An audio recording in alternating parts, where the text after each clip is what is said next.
thanks. Hi, Ollie. You right? Hi. Okay. Yeah, good. Thank you. Given how Manchester City have played, particularly since the last time that you played them in December, and I know you'd prefer to finish first, but were you to finish second, as you are now, behind them, have you given any thoughts as to how much of an achievement that would be because of the context of their season? Our focus is just on this one game and not where we're going to end up. We just have to be the best possible Man United, end up, try to improve on last season, of course. That means moving up the table, getting more points, hopefully challenge or get to a final and win a trophy. What other teams do, we can't control, so we've just got to keep at it ourselves, challenge ourselves, and of course, at the moment, they're ahead of us by a fair distance. So Sunday's a chance to test ourselves against a very good team. Cooper. Hi, Ollie. David De Gea has just posted on social media that he's become a daddy. I'm sure you'll congratulate him on that. But you always stress the fact that these are players, but also human beings. So kind of what is your philosophy in the amount of time that he'll be allowed to be a daddy and be away from Manchester United? It's a fantastic day for David, of course. When you become a dad, that's probably the best possible feeling you can have. And we've the ones who are lucky enough to have had that feeling know exactly what David is going through now. I'll give him the time he needs before he comes back. He has to go home, and in the old world, that's a day and you come back and you're ready again. And now with the pandemic and the quarantines, of course, it's a different world. So, but still, we felt it was when David wanted to go and be there to support his girlfriend. Of course, that's there's not even a decision to make. Dean came in and played well, and he's ready. So I'll give David the time he needs, of course. Carlson. Yes, hello, Ole. Hi. It's not too long ago you and Man City were side by side at the table, but what do you think is the biggest difference between the clubs at the moment, and where is the gap from? Is it the quality, is it time, is it tactics, is it luck? What do you believe? I don't worry, or I can only control what's happening here at Man United.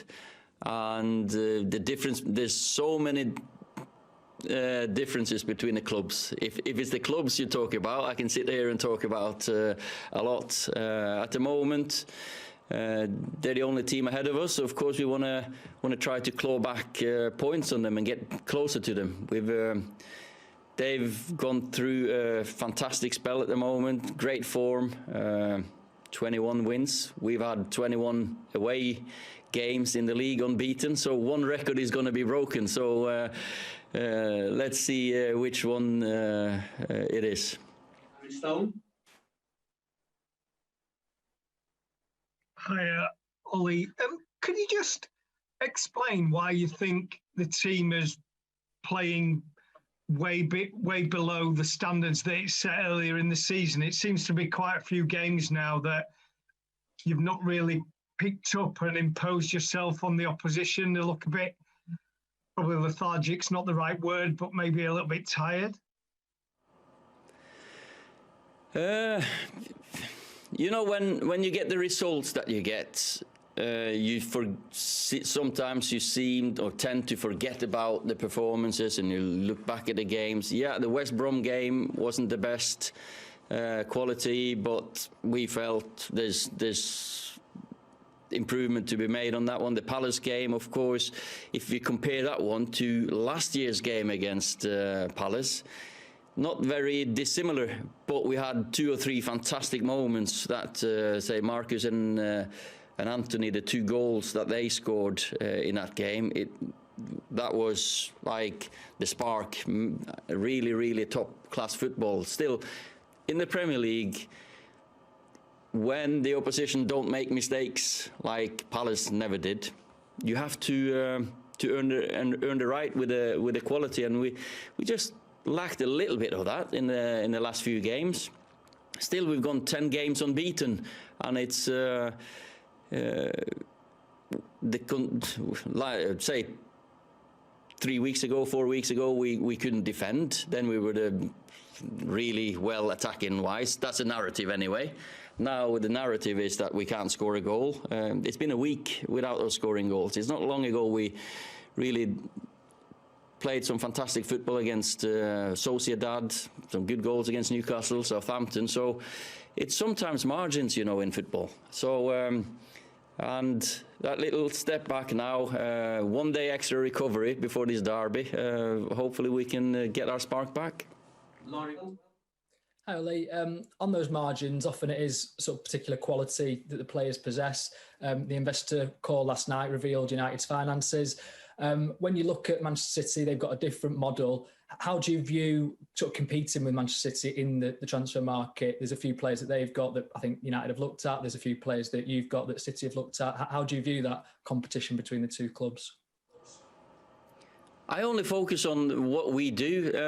We believe we have our model, and we as a club, we believe in a certain way to do it. We believe in a certain player to come here and make us better, a certain person. I don't think it's my place to comment on any other clubs and compare us with others, because that's every club do their own business their own way, and at the moment, of course, they're in great form, they're doing really well, but my focus and our focus is what we can control, and that's ourselves. Hi, Ollie. Just wondering if Martial, Pogba and Lindelof will be available on Sunday, and secondly, forgive me, I can't keep up with our own regulations, never mind Spain's. Will David be available for the remaining 5 matches of March for Manchester United, or is it going to be Dean now for those fixtures? As soon as David travels back, we just have to follow the rules and government rules. So, yeah, I expect him to be available very soon. Not too far. You know, making up stories that's been in the press this morning is not fair on our fans. Not fair on David. We allowed him to go back, of course, because he wanted to be there with his girlfriend, and we want our players back as soon as possible. But there's a human being in there that we had to look after, and that David was there for this fantastic day for him and his girlfriend and his family. So I don't know when he'll be back. It won't be long before he comes. So it was easy when I travelled back from the Euros. I think Noah was born on a Friday, and I played against Spain on the Tuesday, travelling back on a Sunday, no quarantines, nothing. So the world's a different place, but still, this is the biggest occasion in any parent's lives. So of course we allowed him to go. But Dean did well against Palace, and I'm sure he's looking forward to this City game as well. He's had that experience already this season in the Carabao Cup, so that'll stand him in good stead. Hi Ollie, you had a really good season last year against the kind of more established teams, but it's not quite been the case this time around. What do you kind of put that switch down to? Good question, and we've looked at it. I think we've been in a strange sort of way. We've been more that you might not agree with. We've been more positive.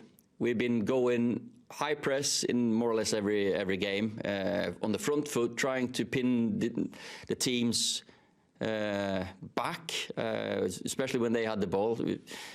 Last year, maybe we relied more on the counter-attacks, dropped deep, defended really well, maybe hung on, which, as a coach or a manager, sometimes that's the worst feeling ever, to be defending in and around your box, because any little quality from your opponent and you've conceded. So we've tried to go more positive. Got to say, we've not been clinical or ruthless enough with the chances that we have, because we have had chances in these games, and but they've been tight games, and another test and another challenge for us now, another opportunity to put that right. James Savundra.